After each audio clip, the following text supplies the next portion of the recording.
Искам да ви покажа един от имотите, които съм купил сега в Нюрнберг. Това е в Херцо. Това е блока. Много мъничък блок на 3 етажа. Тук са гаражите, между другото, ето тук отстрани. Интересното е, че един от апартаментите, които исках аз да взема, е на практика на първия етаж. Аз не го купих. Беше идеята да купя ето този, защото струваше 297 000 евро. И като пространство всъщност е страхотен за даване под наем. Ето го самия апартамент, как изглежда. Някаква ниша.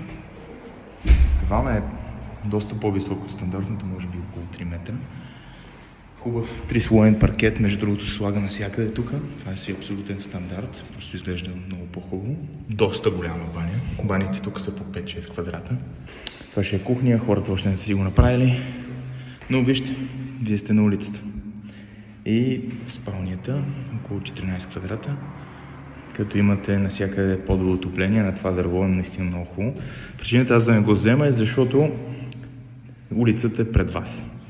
И някакси не ми харесваше много. Самия хол, това е хола, е малко компромисен.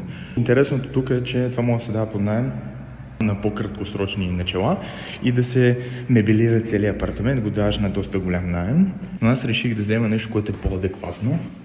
Сега ще отидем, ще ви покажа. Преди това обаче искам да ви покажа гаража. Гаража, това е специална врата, противопожарна. И това са паркоместата. Тук всичко светва, като влезнем. Паркоместата са между другото доста широки, навсякъде има място за електрическа станция, като моето място е това, като буквално може да спрете ето до тук.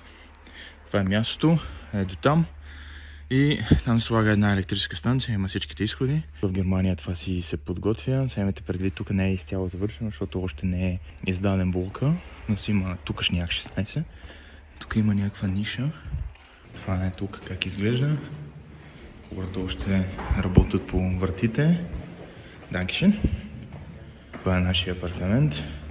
Тук моята жена е с бебока, който се опитва да види какво се случва. Няма да падне спокойно. Това е самия хол. Това е хола.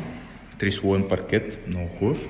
Сега идва, поръчали сме и кухнята. Ще изчакаме днеска да бъде доставена. Това ще е цялата кухня. Всичко е подово отопление. Това е самата баня. 5 квадратни метра баня.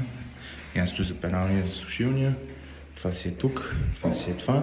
Тук ще сложи една клетка, ще сложим такава душ кабина. Но нещата са Hans Grohe. Това е марката. Всичко е доста качествено, ако трябва да бъде честен. И това е коридорчето. Имаш си система.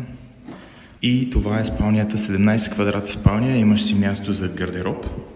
Това си е хубава спалня тук, имаш добър изглед навънка. Имайте предвид, че това си е малко по-селски имот, но си е наистина много красиво село.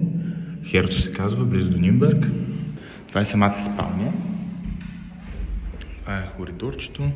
И това е балкона, който е всъщност страшно голям за нашите стандарти. Тук хората правят една градинка долния апартамент ще има, което е супер, ама някой трябва да поддържа, затова аз не го взех.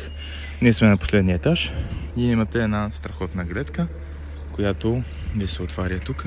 Ще има градинка, хората я правят. Вече между другото апартамента е даден под наем. Наема е доста сериозен за това място. Ние сме тук, за да приемем апартамента. Ще се поразходим малко и ще преразгледаме един-два други проекта, където този строител, който го прави тук, който вече ни е познат, ще отиде да ни разкаже и да ни покаже. И така, надявам се ви е харесало това кратко включване. Моля, пишете в коментарите какво мислите за този апартамент, за качеството, което виждате и така нататък. До скоро!